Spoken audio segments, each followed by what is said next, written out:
Welcome back to the Flying with the Flock podcast, the best place to get all of your Eagles and other NFL related news. I'm your host, Matt.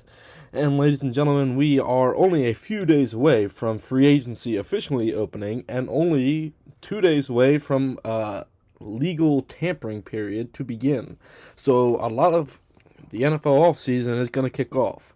But that doesn't mean we already haven't had some crazy stuff happen over the past couple of days involving the Eagles and obviously not. So, before we jump into it, if y'all could leave a like and subscribe down below, that would be much appreciated. You know that all your support does not go unnoticed here.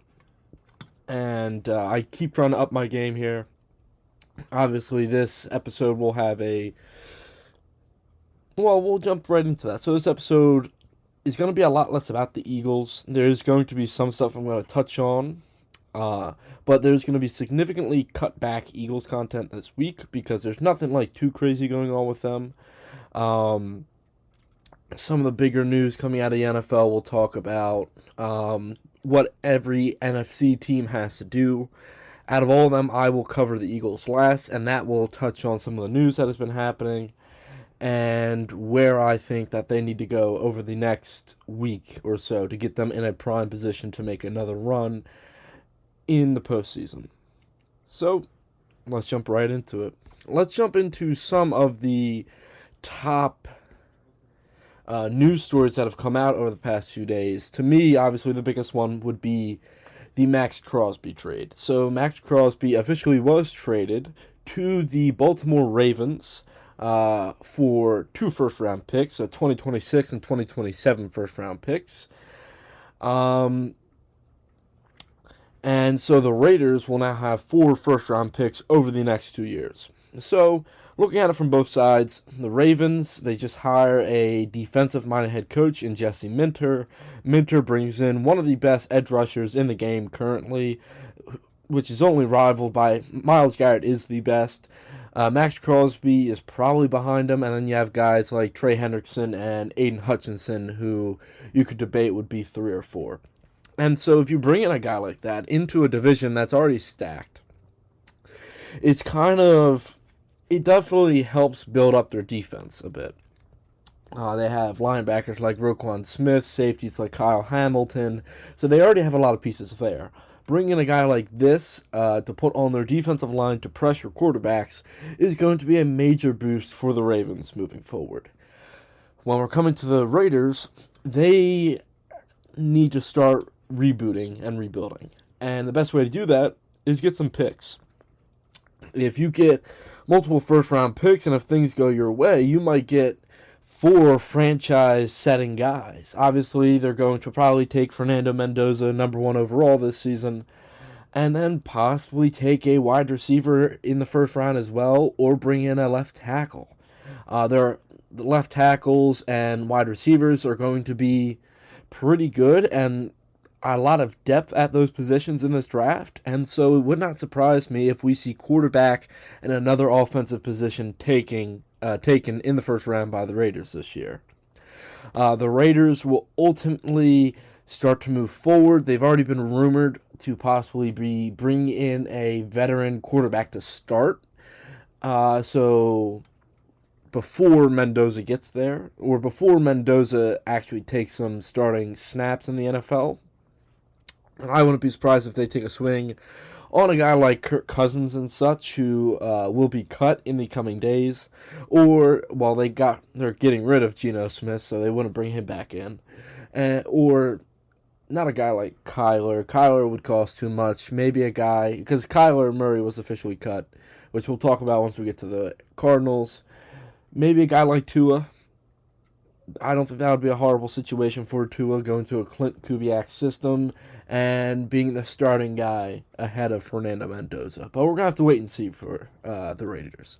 For the Ravens, though, smart move, picking up a guy that can help add some depth and add some hard-hitting nature to this defense. Next up, we have so all these that we're going to be talking about are trades, if you're not picking up on that already. So we're going to talk about the second biggest trade that happened this week, in my opinion, that being the DJ Moore to the Buffalo Bills trade. So DJ Moore, wide receiver for the Bears, got traded to Buffalo alongside a 5th-round pick for a 2nd-round pick.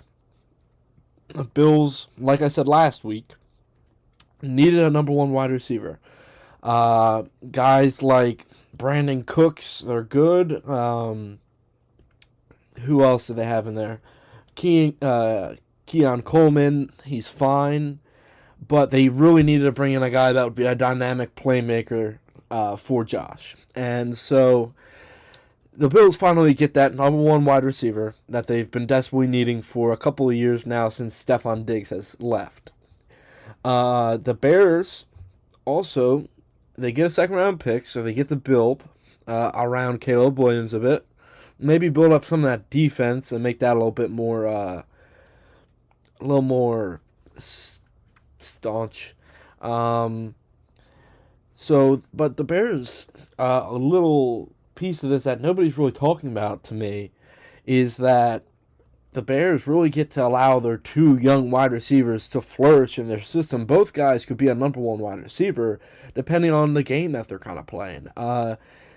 Obviously, Rome Odunze. Odunze is going to probably benefit the most from this. He's going to get the most targets and might end up getting like 1,200 yards of receiving yards this season. You also have a guy like Luther Burden, who also proved to be a highly potent weapon in this Bears offense. And so, looking at it, not too many people are talking about how much this is going to benefit Rome Odunze and Luther Burden, allowing both to kind of come into their own and not be hampered by a guy taking in so many targets a game instead of them. One thing that a lot of people have mentioned, though, is that the Bills may have given up a little bit too much for Moore. Moore has had kind of a down season the past 2 seasons, and especially this past one. And so it could have been, you could obviously make the argument that he's worth a 2nd-round pick. I would personally make the argument that he's probably worth around a 3rd. But what this does in turn is that it ups the price for the wide receiver market, which you all know who that affects. I know who that affects. And so, wide receiver, the price for a top-tier wide receiver, we're talking like the Jamar Chases, Justin Jeffersons, Amon-Ra St. Brown, CeeDee Lambs, A.J. Browns. These guys are possibly at the Max Crosby level of 2 first-round picks. And so, looking at it, we're going to have to see how this affects the market moving forward. Even when it comes to free agency, there isn't too many top guys. I mean, you're going to have Stephon Diggs back out there because he got cut by the Patriots this week. And so you're going to have a couple of guys out there who might get a decent amount of money, depending on where they go. But we're just going to have to wait and see how it affects the overall wide receiver market. Next up, we have the Trent McDuffie to the Rams trade. Trent McDuffie is the Chiefs' number 1 cornerback. And the Chiefs received a first-round pick this year and some mid-round picks for McDuffie. For the Rams, they have not really had an outright number 1 corner since Jalen Ramsey, which has been a few years, if you all can recall. And so that was probably their weakest part of their entire defense right there, was corner. Now, they would probably need to shore up a running mate alongside of McDuffie, but I wouldn't be surprised if they do that through the draft. And so the Rams really kind of up their defense a little bit more. The Chiefs need to rebuild, whether this is through off-season trades and free agency, or whether this is most likely through the draft. I don't know yet. But it does feel like the Chiefs are leaning on drafting a lot of guys with talent and youth to help come in and put Patrick Mahomes, this offense, and this overall Chiefs team and organization back on the right track towards constantly competing for Super Bowls. I wouldn't be surprised if they start to immediately miss Trent McDuffie during the first half of this upcoming season, and that whoever takes his place starts to fill in, and Spagnuolo is able to find the next Trent McDuffie or L'Jarius Sneed as well. Okay, so some of the Eagles stuff I wanted to talk on. We could talk about the A.J. Brown stuff, and what I could say, I've already kind of alluded to the fact that his price is going to be way above. There's been rumors that the Patriots have floated a first and a third round pick. To me, that first round pick is essentially a second round pick, and so they're going to have to try harder. And ultimately, I don't think anybody's going to trade for A.J. Brown. I've been on that train for a couple weeks now, and so I think A.J.'s staying. What weirded me out was that a guy, an insider, tried to say that Howie Roseman would offer up Jalen Carter. Now, if you listen to any form of NFL podcast, NFL interviews, especially with defensive players, a lot of them would be terrified if a top-tier defensive guy came in along Jalen Carter. And so to me, I don't think that that's really true. I think that guy the Raiders, when trying to trade for Max Crosby, probably asked for Jalen Carter, and Howie didn't deny it, but I don't think that he would pull the trigger on it immediately either. And same thing with Nolan Smith. There's rumors that he was possibly being in trade talks available, and I don't think he would get rid of Nolan Smith either. Both of them are on the rookie contracts, and rather than trade rookie contracts for a big, hefty, money-guaranteed contract, I think he would keep the younger guys.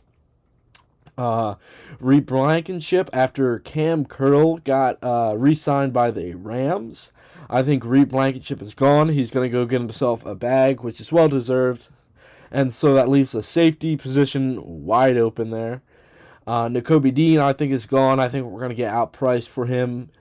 Jalen Phillips, we haven't heard anything on that front entirely. But the thing that was interesting to me is the tight end position. Obviously, like we've discussed, Sean Mannion's offense requires a dynamic tight end. And so, looking at it as a whole, I think Dallas Goedert, there's rumors that the Eagles are really trying to desperately get him to resign.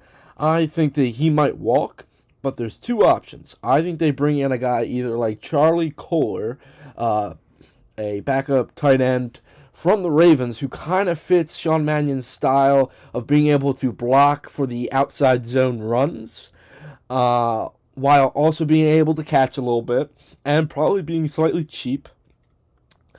I think that Charlie Kolar would not be a horrible replacement. Or we bring in Eagles legend and probably my favorite tight end of all time, who betrayed me and I've been hating on him for the past 2 years, that being Zach Ertz. Now hear me out. Ertz is probably going to play for one more season. Ertz has a lot of tread on the tire. Ertz would be probably cheap, close to a veteran minimum. And so to me, it just makes too much sense. Eagles don't have that much room. Ertz doesn't have too many options. Bring in Ertz, draft a guy, tell Ertz that it's a one-year thing. He can either retire an Eagle, or if he really wants to play another year, he can go somewhere else. And draft a guy to sit behind him. I'm not saying draft a guy like Kenyon Sadiq. Sadiq is probably not going to fall to us, and I'd rather not draft a tight end in the first round. Obviously, you have guys like Brock Bowers and Colston Loveland who have worked out perfectly, but that hasn't always been the case for first-round tight ends. And so to me, a guy like Max Clare or Eli Stowers would be perfect fits to play and learn behind Zach Ertz. So if you want to go for more of a pass-catching tight end, I would go for the Zach Ertz route. If you want to go for a more pass-blocking tight end, I would go the Charlie Kolar route while drafting a guy to sit behind both gentlemen. And so with all that being put out there, that's all my stuff on the Eagles. I don't have much this week. We've kind of already talked about it. We will see how everything kind of shapes out over the next couple of weeks, or next week. Next Saturday's episode is going to be really important because we're going to be breaking down Eagles, some of their deals that they were able to get done, some of the guys they lost, and on top of that, some of the moves that they could do moving forward. But we're going to have to wait and see. We'll talk about it more next week. And yeah, So with that being that, we're going to move on to the last section of our episode this week, that being what every NFC team can do to improve. We're going to start out west, and we're going to work our way east, ending on the Eagles. So, out west this past season, we had the Super Bowl champions coming from the NFC West, that being the Seattle Seahawks. Seahawks, the best thing that they could do for them is not tie up too much. Holy crap. Okay, we have breaking news, ladies and gentlemen. I will come back to this real quick, but we have breaking news. The Eagles have extended defensive tackle Jordan Davis to a 3-year, $78 million extension with $65 million guaranteed. Ultimately meaning that we have at least one of our 2 dynamic defensive tackles locked in for the next 3 years. Obviously, Jordan Davis was going to become a free agent after the season. And so bringing in a guy like Jordan Davis back is important. We'll talk more about the deal here in a little bit and what it could mean for this offseason moving forward. But let's get back to your regularly scheduled program. So what the Seattle Seahawks can ultimately do is not tie down guaranteed money to older vets. They need to bring in guys through the draft and kind of just reboot certain positions. Tariq Woolen, he's older. He's like a 29-year-old corner. Yes, he played good. He struggled with penalties during the postseason, but he's still an amazing corner. Ultimately, I think that they probably need to bring in a guy through the draft at corner, because it's a corner deep draft as well. And so bringing in a guy to replace Woolen instead of tying up a ton of guaranteed money with him would ultimately be a better route. As much as I would like to see them bring back Kenneth Walker, him earning $13 million a year guaranteed on like a 3 to 4 year contract really isn't worth time for a running back right now, especially for a guy like Kenneth Walker. I feel like if you're going to pay somebody like that, you're going to pay Saquon, Derrick Henry, or Jahmyr Gibbs. I might be missing somebody. Put that down in the comments if I am. But you pay those top-tier guys that kind of money. Kenneth Walker, yes, he was Super Bowl MVP, but he really didn't do too much for the team overall throughout the season. He was good, not great. And so for the Seahawks, do not tie up guaranteed money in guys unless you really have to. Next up, we have the Los Angeles Rams, and the Rams have kind of already started on what I was going to say. I had this written out like 2 weeks ago, so the Rams really needed corner, and yes, they went out and got Trent McDuffie. That's good. I still feel like they need to bring in another guy, whether it's a 4th or 5th round pick, to battle out for that other position or other cornerback 2 spot. And to me, it's really just going to be finding a fountain of youth for Matthew Stafford. If they can keep Matthew Stafford in good health and ultimately keep guys like Devontae Adams and Puka Nacua on the field, I think they're going to be just fine. The Rams realistically had a shot at getting to the Super Bowl, and that NFC Championship game really was the Super Bowl, like I said. And so to me, the Rams need to give Matthew Stafford the fountain of youth again and just keep both his top-tier wide receivers on the field. Next up, we got the San Francisco 49ers. And the 49ers, the big thing that they need to do is move away from that substation. No, I'm joking. They need to stay healthy. Obviously, they're blaming their health on the substation that's right by their practice facilities and the stadium. Okay, if you all just, actually practice healthy ways of staying in shape, then this probably wouldn't happen. But the 49ers need to stay healthy. Brock Purdy looks okay. And their defense was banged up throughout the entire season. So to me, it was a miracle that they got as far as they did. But the 49ers need to stay healthy, and they need to bring in a number 1 wide receiver.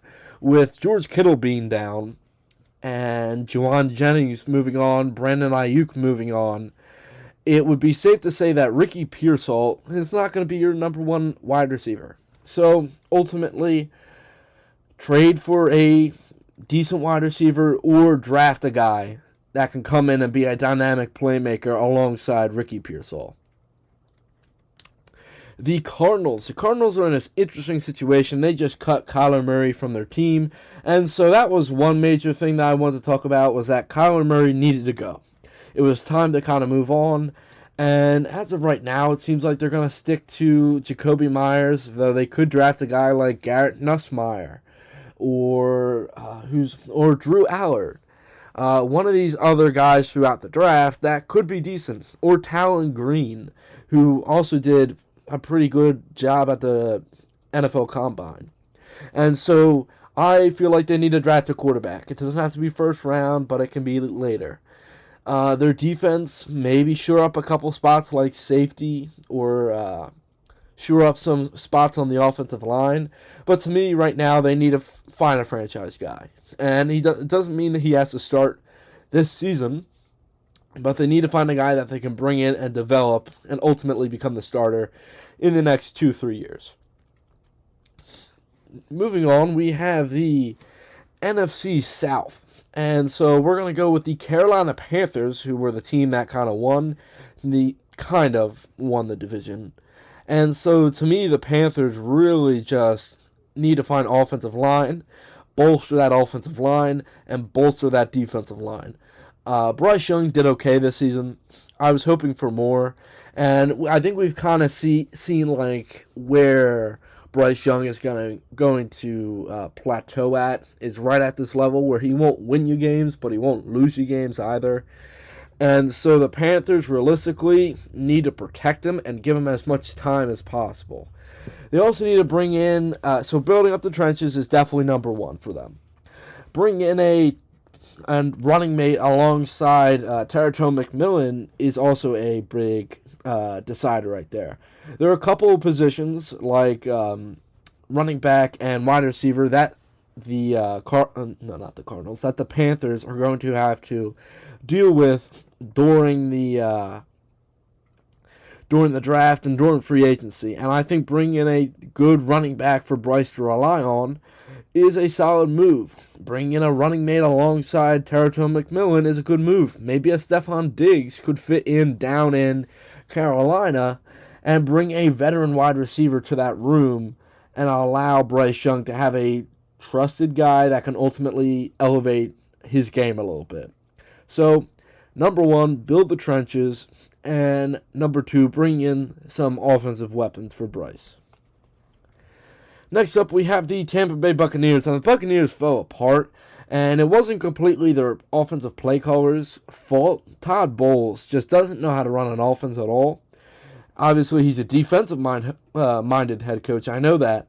But he has to be able to step in when his when his offense starts to fail. And so, Baker, I'm fine with Baker. Baker could have another amazing season. I hope so. It seems like, as of right now, Mike Evans is going to be moving on from the franchise, looking to find a Super Bowl caliber team, which he does not see in Tampa right now. And so they're going to have to draft another guy at wide receiver. An older Chris Godwin that's constantly banged up every single season really isn't going to cut it. You only have Emeka Mbuka and Cade Otton and Bucky Irving that are really weapons on that offense. And so bringing in another wide receiver feels like the right move for the Buccaneers. On top of that, their defense is starting to get a little bit older in age. Antoine Winfield and their one linebacker, who I'm blanking on the name of, even though it's not Devin White, it's the other guy. Crap. I'm going to have to look this up.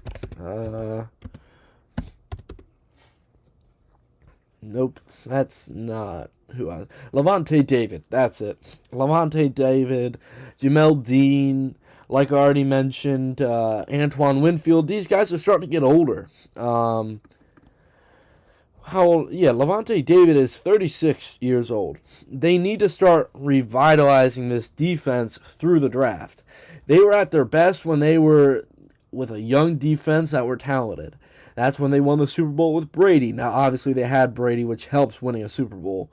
But I still feel like the major thing that they need to do moving forward in this offseason is going to be revitalizing this defense through free agency, through trades, and especially through the draft. Bring in some young pieces to help put this defense back on the map, while also drafting a number one wide receiver running mate for Emeka Mbuka to kind of become like the dynamic duo with moving forward.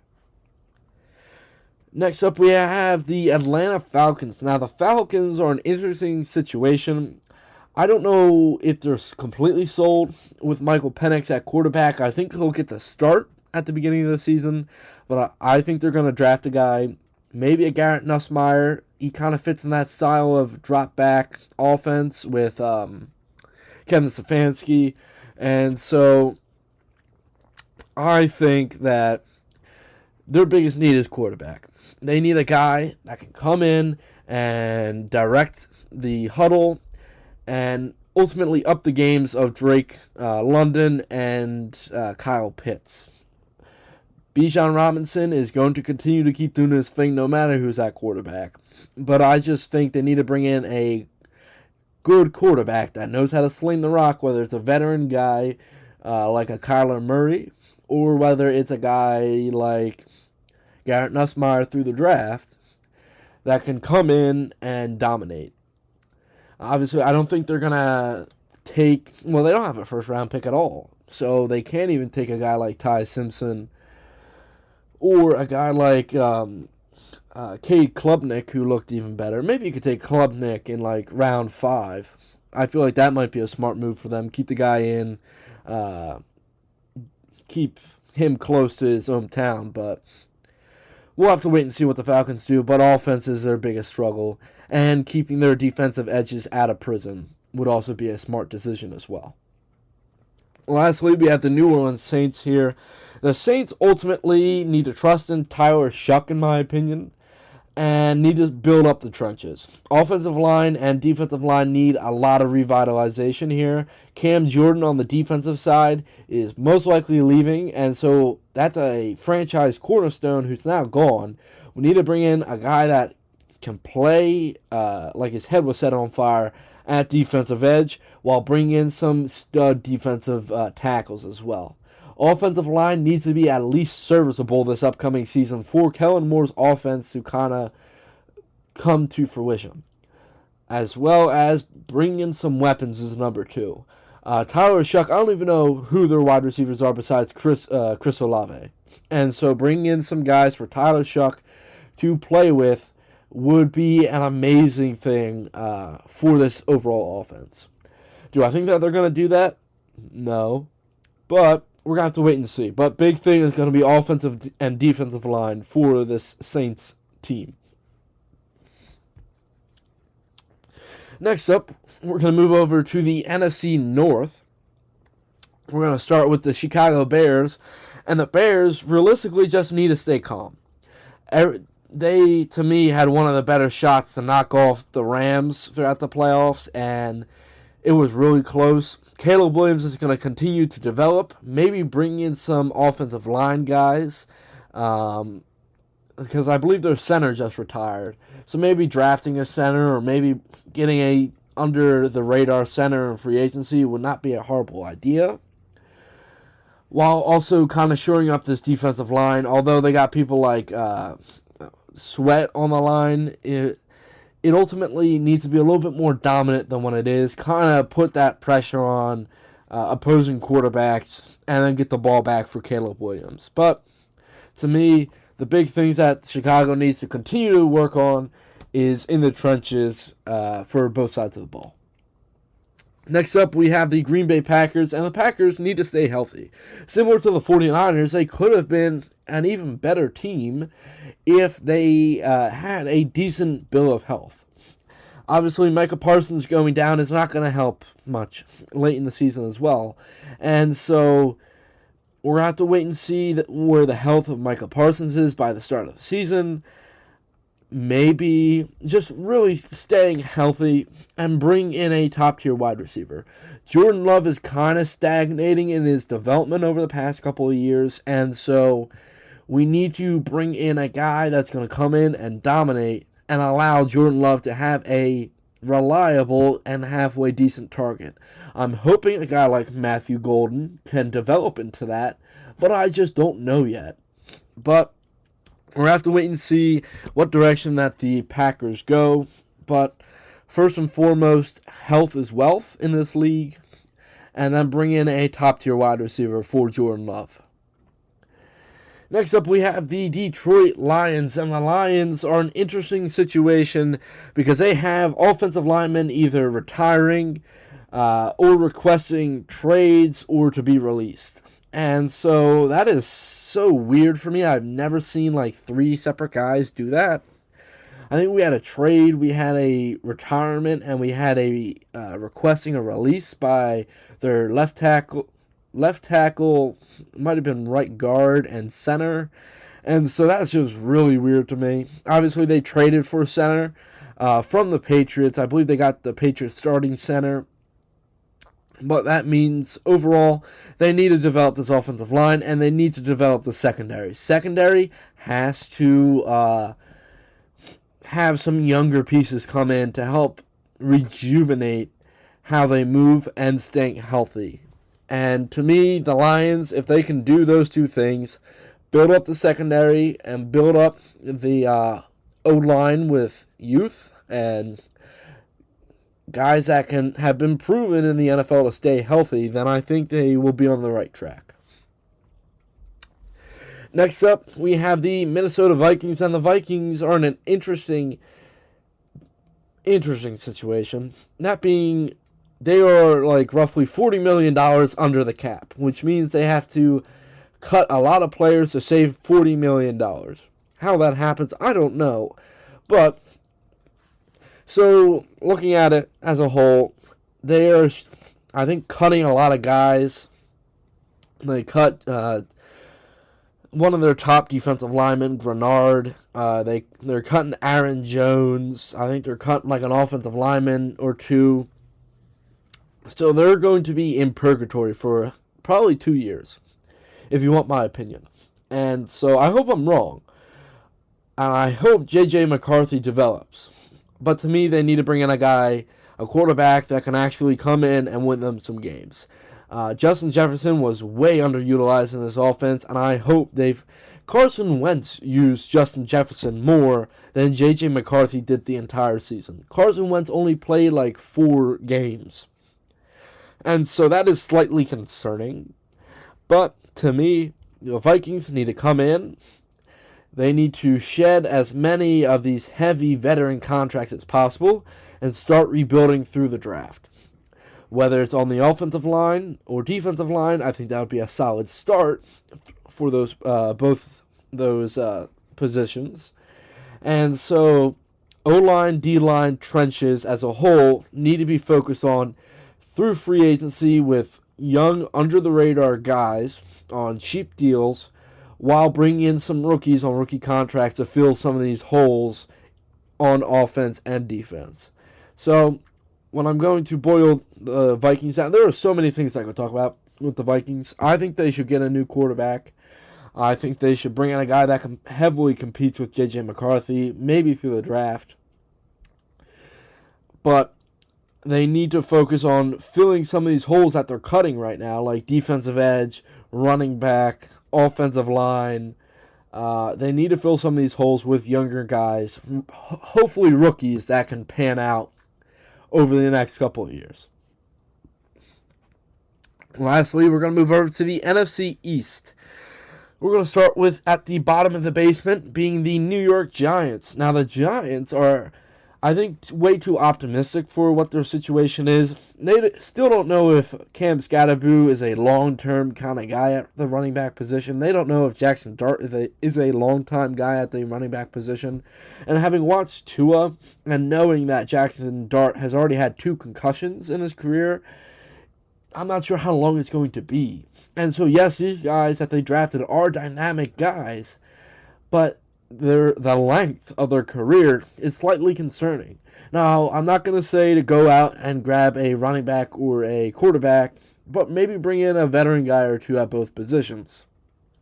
So that's the number one overall thing.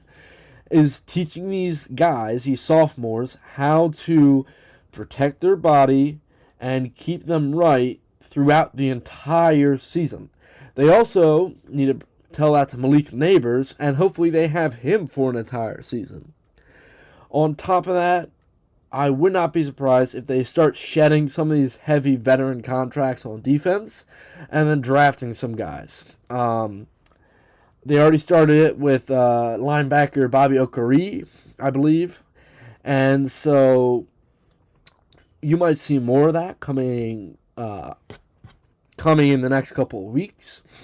But I think they need to shore up their money, and they need to get all their young stars healthy while bringing in maybe another weapon for Jackson Dart to throw to in case Malik Nabers gets injured for a long period of time again. Moving on to the Washington Commanders, the Commies. They need to do a lot of investing in a youth program. I mean, if you take a look at it, they were this past season the oldest roster in the NFL. And so that needs to be completely flipped on its head this upcoming season. If you want to keep Jayden Daniels healthy, you need to bring in some youth across the board. Screw just me focusing on one position right now. Across the board was a failure for the Commanders this season.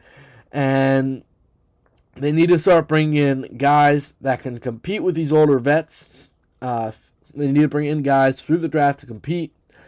And they ultimately need to shore up Jayden Daniels' future. Because if they cannot, their Super Bowl window might be way smaller than everybody else would have thought maybe just a year ago. Next up, we have the Dallas Cowgirls. Now, the Cowgirls have, quote-unquote, been in on a lot of different people. The problem is, Jerry Jones came out and said that he's going to spend the most that he's ever spent in a single offseason this offseason. What he doesn't realize is that they have one of the worst cap situations in the entire NFL. And there's arguably no working it out. They have Dak on the books, CD on the books, and they're trying to get Pickens on the books as well, and Brandon Aubrey. But all these guys, realistically, are not going to give them enough space to go out and land some of these huge free agents, like a Nakobe Dean. And so, to me, what the Cowboys have to do is let it ride. They need to draft some guys for their defense through this upcoming draft, and then see if they can make it work. To me, the Cowboys might be worse this upcoming season, depending on how bad their defense is. And so, looking at it as a whole, the Cowboys, the number one thing they need to do is draft guys for defense, not sign more people to large contracts. That's end of story. Lastly, we're going to talk about the Philadelphia Eagles. We're going to talk about this Jordan Davis deal, which happened while I was talking roughly 20 minutes ago.